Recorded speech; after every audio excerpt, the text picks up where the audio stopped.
नमस्कार दोस्तों, आपके अपने यूट्यूब चैनल जीएस बाई परमेश्वर सर में स्वागत है। दोस्तों, आज इस वीडियो में बात करेंगे कक्षा 10 जीव विज्ञान मानव हृदय। जीव विज्ञान के अंतर्गत मानव हृदय के बारे में बात करेंगे। तो दोस्तों शुरू करते हैं। हृदय से रक्त को फेफड़ों तक लाने का कार्य कौन करता है? तो पल्मोनरी धमनी करता है।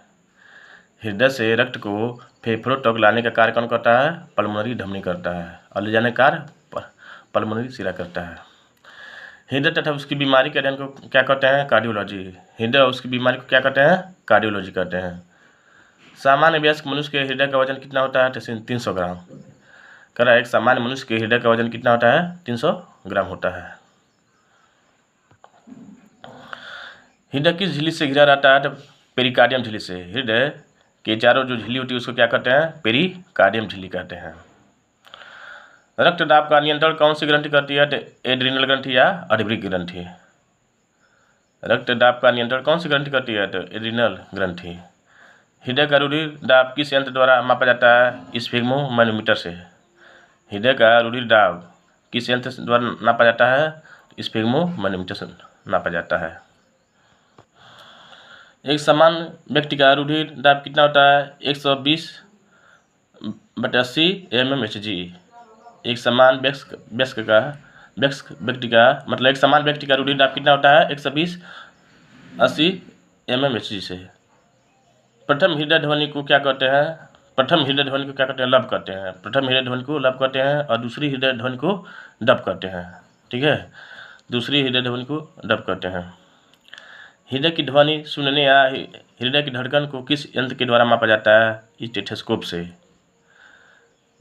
जिसको हम लोग बोलचाल की भाषा में कहते हैं आला कहते हैं, जो डॉक्टर लोग लगाते हैं। तो हृदय की ध्वनि सुनने या हृदय की धड़कन को किस यंत्र के द्वारा नापा जाता है? तो स्टेथोस्कोप के द्वारा नापा जाता है। अगला, हृदय की धड़कन को उत्तेजित करने वाला हार्मोन कौन सा है? थायरॉक्सिन। हृदय की धड़कन को उत्तेजित करने वाला हार्मोन कौन सा है? थायरॉक्सिन हार्मोन है। हृदय की गतिविधि मापने वाले यंत्र को क्या कहा जाता है? इलेक्ट्रोकार्डियोग्राम, जिसको ईसीजी कहा जाता है। हृदय की गतिविधि मापने वाले यंत्र को क्या कहा जाता है? इलेक्ट्रोकार्डियोग्राम या ईसीजी। किसे हृदय का प्रारंभिक पेसमेकर कहा जाता है? सिनुटियल नोड अर्थात एसए नोड। किसे हृदय का प्रारंभिक पेसमेकर कहा जाता है? सिनुट्रियल नोड या एसए नोड कहा जाता है। अगला है, रक्तचाप का सामान्य से अधिक होना क्या कहलाता है? हाइपरटेंशन। अगर रक्तचाप यानी बीपी का सामान्य से अधिक होना क्या कहलाता है? हाइपरटेंशन या बीपी हाई कहा जाता है इसको। रक्तचाप का सामान्य से कम होना क्या कहलाता है? यानी बीपी लो को क्या कहता है? हाइपोटेंशन। ये बीपी जिसका लो हो जाता है उसको क्या कहते हैं? हाइपोटेंशन कहा जाता है। ठीक है। हृदय की धड़कन का सामान्य से अधिक होना क्या कहलाता है? टेकिकार्डिया। हृदय की धड़कन अगर सामान्य से अधिक हो गया है तो क्या कहलाता है? टेकिकार्डिया कहलाता है। मनुष्य के एक धड़कन में लगने वाले समय को क्या कहते हैं? 0.8 सेकेंड। मनुष्य के धड़कन में लगने वाला समय क्या कहलाता है? 0.8 सेकेंड में होता है, समय लगता है एक धड़कन में। हृदय की धड़कन को क्या कहते हैं? Heartbeat. हृदय की धड़कन को क्या कहते हैं? हार्ट बीट कहा जाता है। हृदय से रक्त को शरीर के विभिन्न अंगों तक ले जाने का कार्य कौन करता है? धमनियाँ करती हैं। हृदय से रक्त को शरीर के विभिन्न भागों में पहुंचाने का कार्य कौन करती हैं? धमनियाँ करती हैं।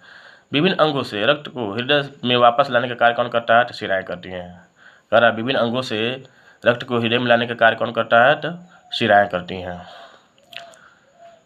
रक्त का समस्त शरीर में परिभ्रमण को क्या कहा जाता है? परिसंचरण तंत्र कहा जाता है। अगर रक्त पूरे शरीर में घूमता है तो उसको क्या कहा जाता है? परिसंचरण तंत्र कहा जाता है। मानव शरीर में शुद्ध या ऑक्सीजन युक्त रक्त फेफड़ों से कहाँ पहुँचता है? तो हृदय में पहुँचता है। मानव शरीर में शुद्ध या ऑक्सीजन युक्त रक्त फेफड़ों से कहाँ पहुँचता है? तो हृदय में पहुँचता है। मनुष्य का हृदय 1 मिनट में कितनी बार धड़कता है? तो 72 बार। मनुष्य का हृदय एक बार में कितनी बार धड़कता है? तो 72 बार धड़कता है। मानव हृदय में कितने कोष्ठक होते हैं? चेंबर होते हैं 4। मानव हृदय में कितने कोष्ठक या कोष्ठ या चेंबर कितने होते हैं? 4 होते हैं। मानव हृदय में कितने वाल्व होते हैं? तो 4। मानव हृदय में कितने वाल्व या कपाट होते हैं, यानी रास्ता खुलने का द्वार के कितने दरवाजे होते हैं? तो 4 होते हैं। सर्वाधिक हृदय कोष्ठक किस में होता है? काकरोच में। काकरोच में सबसे अधिक चेंबर होता है, यानी कोष्ठक होता है कितना? 4 होता है। किसमें? काकरोच में। तो सर्वाधिक हृदय कोष्ठ किस में होता है? काकरोच में 4 होता है। 4 से अधिक होता है इसमें। काकरोच में हृदय कोष्ठक कितने होते हैं? 4 से अधिक होते हैं। विश्व में हृदय का प्रत्यारोपण सबसे पहले किसने किया था? क्रिस्टियन बर्नार्ड ने। विश्व में सबसे पहले हृदय का प्रत्यारोपण कौन किया था? क्रिस्टियन बर्नार्ड ने किया था। फेफड़ों से रक्त को हृदय तक पहुंचाने का कार्य कौन करता है? पल्मोनरी शिरा। फेफड़ों से रक्त को हृदय तक पहुंचाने का कार्य कौन करता है? पल्मोनरी शिरा करता है। तो दोस्तों उम्मीद करते हैं वीडियो आपको पसंद आया होगा। दोस्तों हम चाहेंगे कि वीडियो को शेयर कीजिए, लाइक कीजिए और सब्सक्राइब कीजिए। तब तक के लिए धन्यवाद।